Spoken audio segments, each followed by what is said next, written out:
ប្រឡងហើយប្រឡងកាយមុនចោលទុកឥឡូវកបោកគៀបចូលគ្នាអស់វិញឥឡូវនេះនៅសល់2ប្រឡងកំពុងរៀបគប់ហ្នឹងតប្រឡងបងចាំមើលលទ្ធផលល្ងាចម្ដងម៉ោង3ម្ដងម៉ោង3លេងដល់ម៉ោង4កន្លះទៅវិញ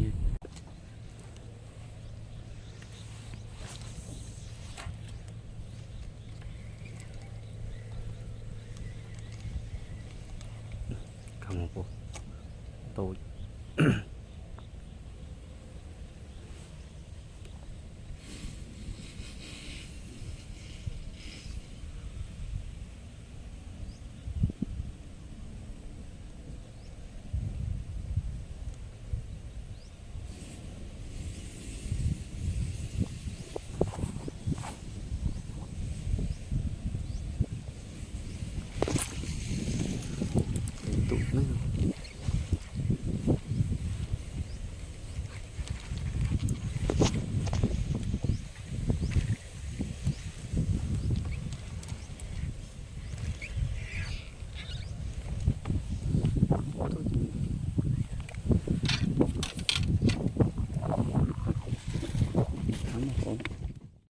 ចូលបងប្អូនអើយទី2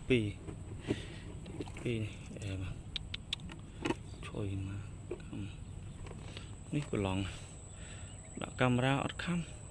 បិទកាមេរ៉ាខំប្រឡងបងប្អូន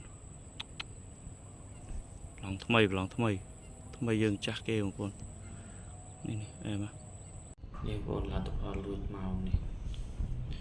ចូលបងប្អូនចូលហើយនេះ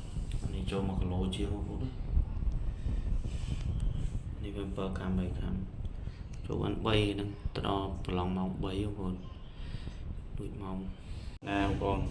ពុនទិញស្ដៅឲ្យមកដុំមួយទៅ7ទុំនេះ